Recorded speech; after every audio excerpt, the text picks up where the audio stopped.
কবর হবে একাকিত্বের জীবন। আসলে মৌতের যে যন্ত্রণার কথা আমরা বলি না, এটার সবচেয়ে বড় বিষয়টা কি জানো? শারীরিক কষ্ট তো আছেই, তার সাথে আছে এই যে দুনিয়ার সবার থেকে যে বিচ্ছেদ হয়ে যায়, এটাই হচ্ছে যন্ত্রণা। কারণ মানুষ একা থাকতে চায় না। এই হলো কবর। একজন ব্যক্তি মারা গেছেন। মুসা আলাইসাল্লামের সময়ে বনি ইসরাইল এর কোনো এক নবী আল্লাহর কাছে দোয়া করেছিলেন, হে আল্লাহ, মৃত মানুষের সাথে আমার কথোপকথন করিয়ে দাও। আমি জানতে চাই তারা কেমন আছে, তাদের অবস্থা এখন কি।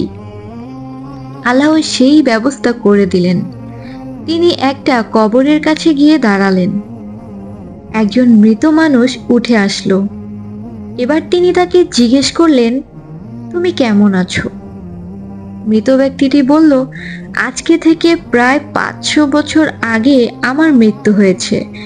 এখন পর্যন্ত আমার শরীর থেকে, আমার আত্মা থেকে মৌতের যন্ত্রণা দূর হয়নি।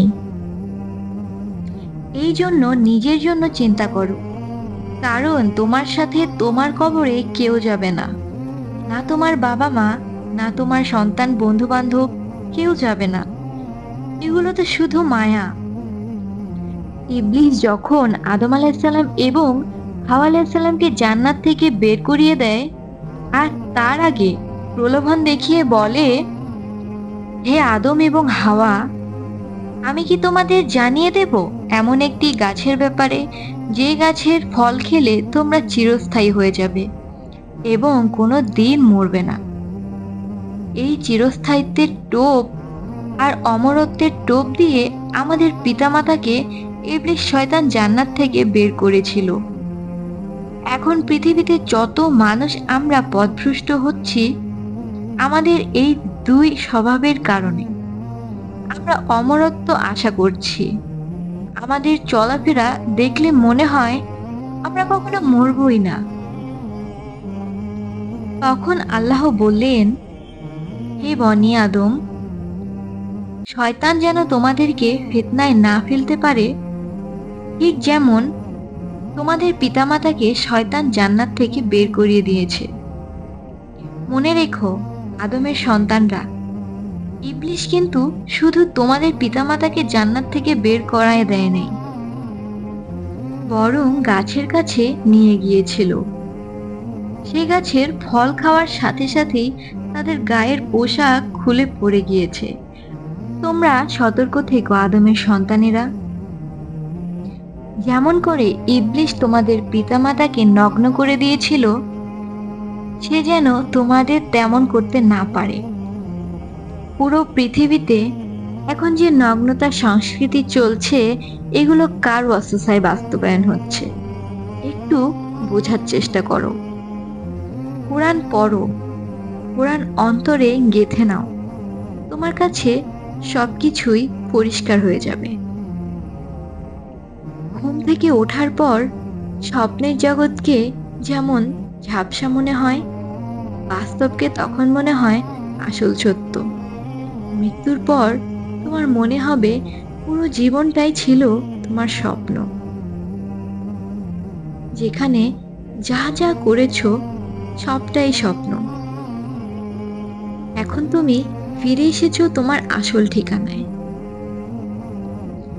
তোমাকে মাটি দেওয়া হয়ে গেছে। কই তোমার মা বাবা? কই তোমার ভাই বোন, বন্ধুরা, আত্মীয় স্বজনরা? তোমার নিথর দেহ যখন বাড়ির উঠোনে পড়েছিল, তারা তখন কতক্ষণে তোমার শেষ ঠিকানায় নিয়ে জানাজা দেবে সে চিন্তায় ব্যস্ত ছিল। কতক্ষণে তোমায় মাটির নিচে দাফন করবে সেই চিন্তায় ব্যস্ত ছিল। এখন তো তারা তোমার কথাও শুনতে পাচ্ছে না। তারা তোমাকে রেখে চলে গেল। তুমি তো তাদের ডাকছো, কই তারা তো শুনতে পাচ্ছে না। এখন তুমি কাকে ডাকবে? একটি মুহূর্ত পার হলো, নাকি একটি রাত পার হলো, নাকি একটি বছর? এই জগতে সময় মিলানো বড় দায়। এখন তুমি হঠাৎ করে অনুভব করলে তোমার কবর খুব ছোট হয়ে যাচ্ছে। মাটি তোমাকে চাপ দিয়ে ধরেছে। কষ্টে তোমার চিৎকার বের হওয়ার আগেই আবার মাটি তোমাকে ছেড়ে দিল। তুমি ভাবতে শুরু করলে, এটাই কি কবরের আযাব? তাহলে কি আমি জাহান্নামের অধিবাসী, যেখানে আমাকে শুধুই শাস্তি দেওয়া হবে? তখনই তোমার রাসূল সাল্লাল্লাহু আলাইহি সাল্লামের একটি কথা মনে পড়ে গেল। তিনি বলেছিলেন, যদি মাটির এই চাপ থেকে কেউ বাঁচত তবে তিনি হতেন সাদ ইবনে মুআজ রাদিয়াল্লাহু আনহু, যার মৃত্যুতে আল্লাহর আরশ পর্যন্ত কেঁপে উঠেছিল, যার জানাজাতে শরীক হতে ৭০,০০০ ফেরেশতারা আকাশ থেকে নেমে এসেছিল।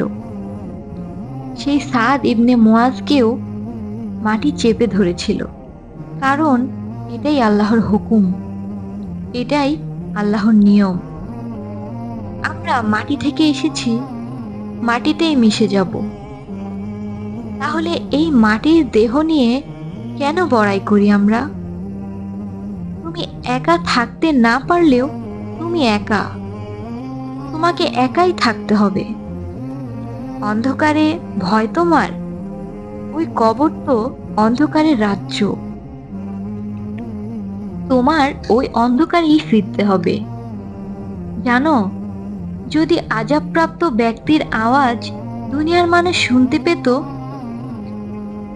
তাহলে এত মানুষ অপ্রস্তুতি নিয়ে কবরে যেত না।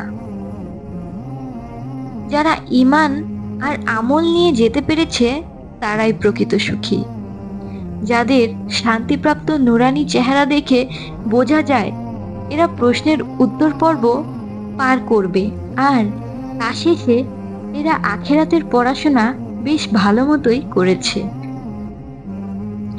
আর যারা শাস্তিপ্রাপ্ত মানুষ, তাদের বিকট চেহারা দেখে মনে হবে এরা দুনিয়ার জীবনটাকে আল্লাহর জন্য কাজে লাগাতে পারেনি, নিজের আখেরাতের পড়াশোনাও করে আসেনি।